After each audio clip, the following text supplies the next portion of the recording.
دلته د ټاپ پروژه ټاپي پروژه او د نور د صنعتکارانو دا فابریکې چې موږ وینو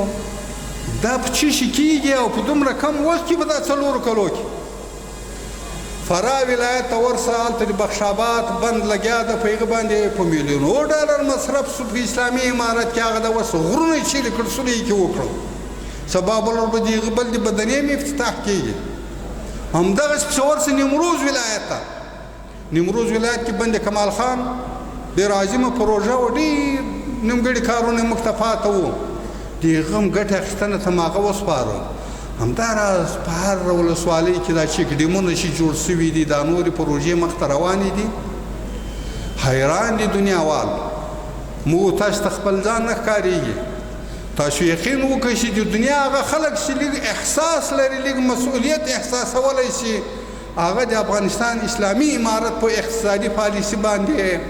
هغه غفته کوي او هغه کسان چې حسد لري د اسلامي امارت سره هغه بیا دا زموږ ټول پیشرفتونه پټوي هېڅ شی نه دي سوي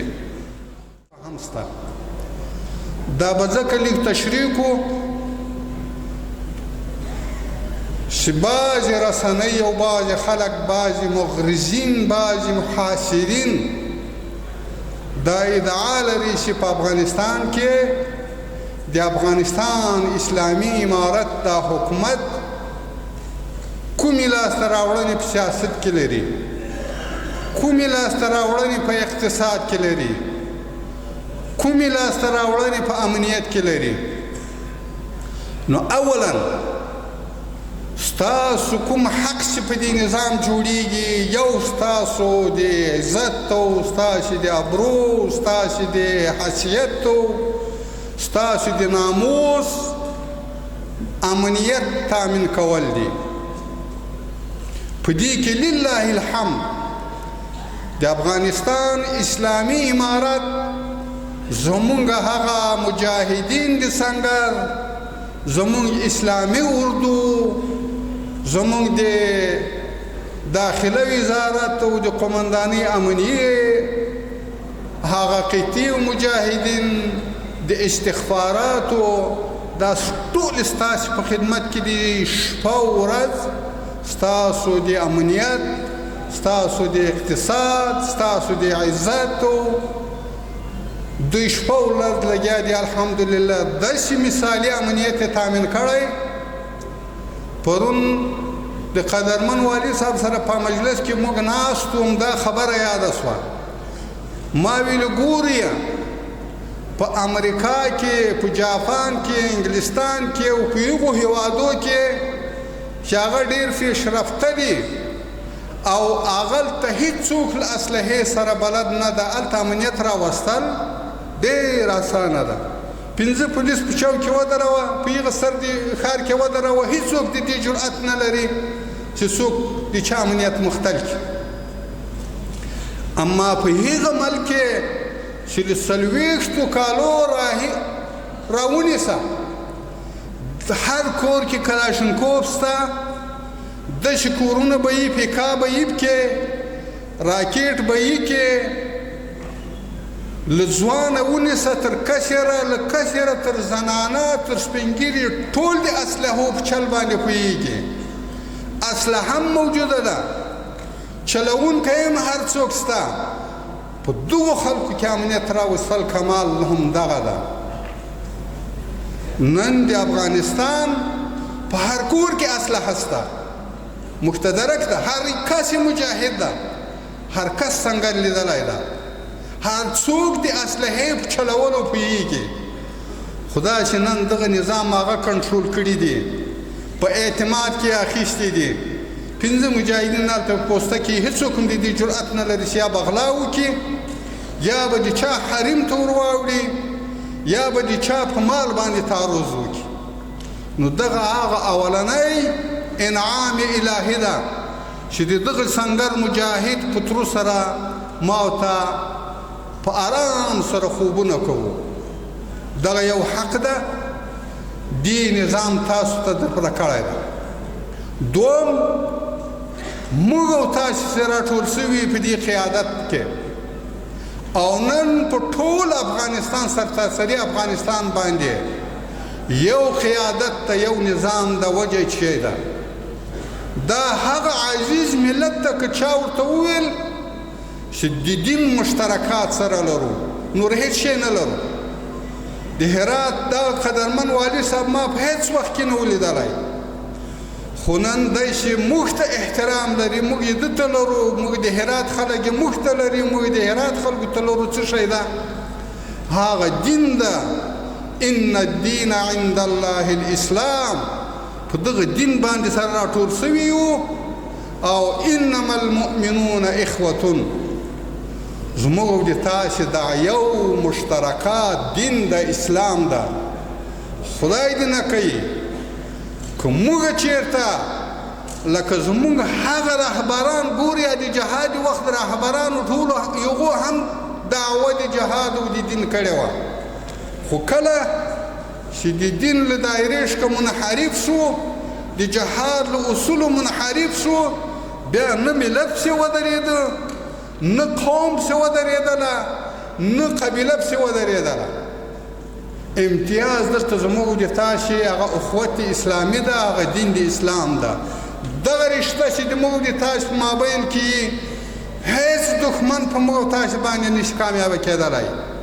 هیڅ دښمن موږ او تاسې نشي سره بیلولی نو فلهذا زما او تا تجمع زما او تا کېنستا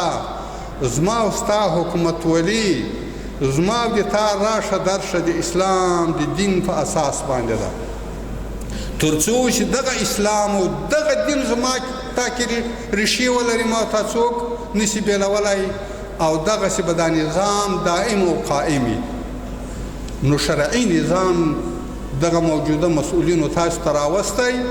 ستاسو ارزو یې پوره کړې ستا فیصله به چېرته په انګریزي قانون نه کېږي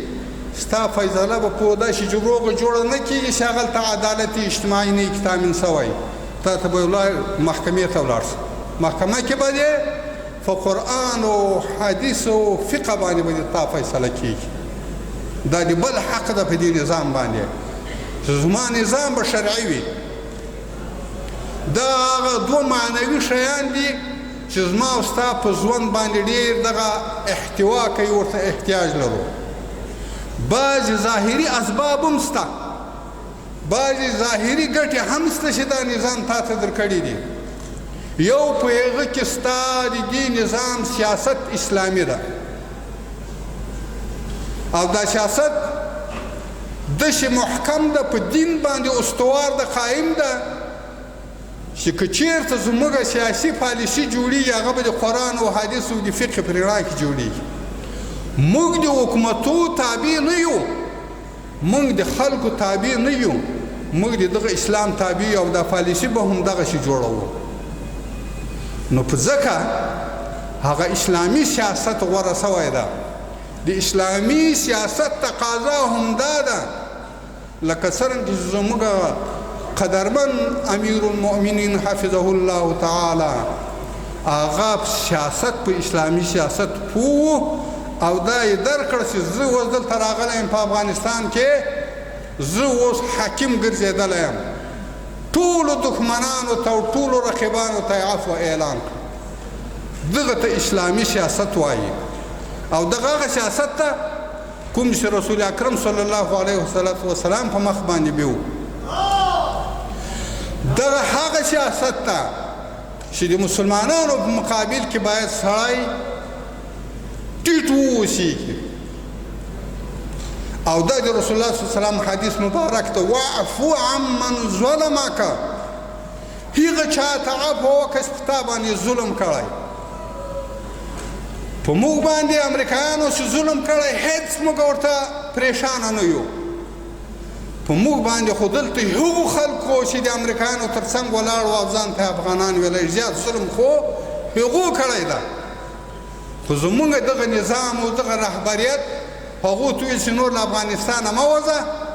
دلته پاته شه عفو عمومي ورته وکړه ازاد ګرځي کرزی غوندې سړی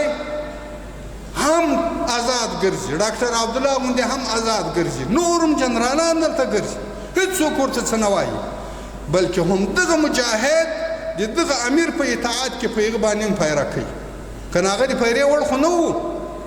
ولا که په هغه باندې پیره کول عذاب ده، خو نن چې امیر درته وویلې نن په هغه پیره کې هم تا ته ثواب ده چې په کرزي او په عبدالله باندې کوې. دغه هغه اسلامي سیاست و، هغه عفو عمومي وه. دغه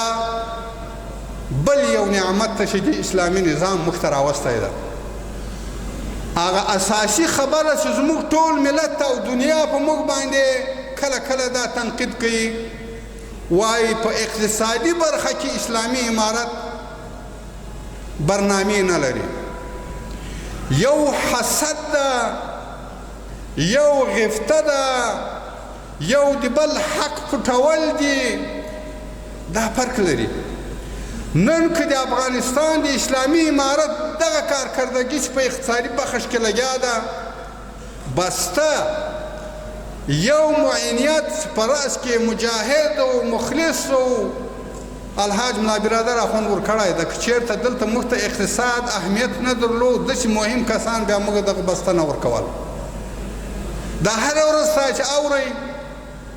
په دې وزارت کې دا اوبو انرژي وزارت چې دا مسؤلیت اوس موږ ته ده. زه تاسې ته په دغه حوزه د جنوبي غربي بولې دلته د پاشدان بند ادنن مو ګټې اخیستن ته وسپارم. په دې باندې په میلیونو ډالر تللي دي، کمې پیسې نه دي تللي، 119 میلیونه ډالر کم شی ده. بیا موږ ویلي چې دغه تکمیل چې د هرات خلکو هغه وچکالي ډېره زیاته ده او توجه ورته کړې ده، فلفورا موږ پیشنهادونه کړي دي حضرت امیرالمؤمنین ته اقتصادي معاونیت ته په مقابل کې یې په شینډنډ کې د کادانک بند منظور ده، هغه د انجینر صاحبان بلا نه یې تللي، دلته سروې او مطالعاتو باندې کار روان ده. دا د یو ولایت دلته د ټاپي پروژه او د نور د صنعتکارانو دا فابریکې چې موږ وینو، دا په څه شي کېږي او په دومره کم وخت کې به دا 4 کلو کې فراه ولایت ته ورسه، هلته د بخشاباد بند لګیا ده، په هغه باندې په میلیونو ډالر مصرف شو په اسلامي امارت کې. هغه د اوس غرونه یې چیرې کړ سورې یې کې وکړل، سبا بل به د هغه بل د بدنې مې افتتاح کېږي. همدغسې پسې ورسه نیمروز ولایت ته، نیمروز ولایت کې بند کمال خان ډېر عظیمه پروژه و، ډېر نیمګړي کارونه موږ ته پاته وو، د هغه هم ګټې اخیستنه ته م هغه وسپاره. همداراز په هر ولسوالۍ کې دا چیک ډیمونه چې جوړ سوي دي، دا نورې پروژې مخته روانې دي. حیران دي دنیاوال، موږ تاسو ته خپل ځان نه ښکارېږي. تاسو یقین وکړئ چې د دنیا هغه خلک چې لږ احساس لري، لږ مسؤلیت احساسولی شي، هغه د افغانستان اسلامي امارت په اقتصادي پالیسي باندې هغه غفته کوي. او هغه کسان چې حسد لري د اسلامي امارت سره، هغه بیا دا زموږ ټول پیشرفتونه پټوي، هېڅ شی نه دي سوي. نو فلهذا ورونو دغه هغه یو څه برنامې وې چې مختصرا ما عرض کړې،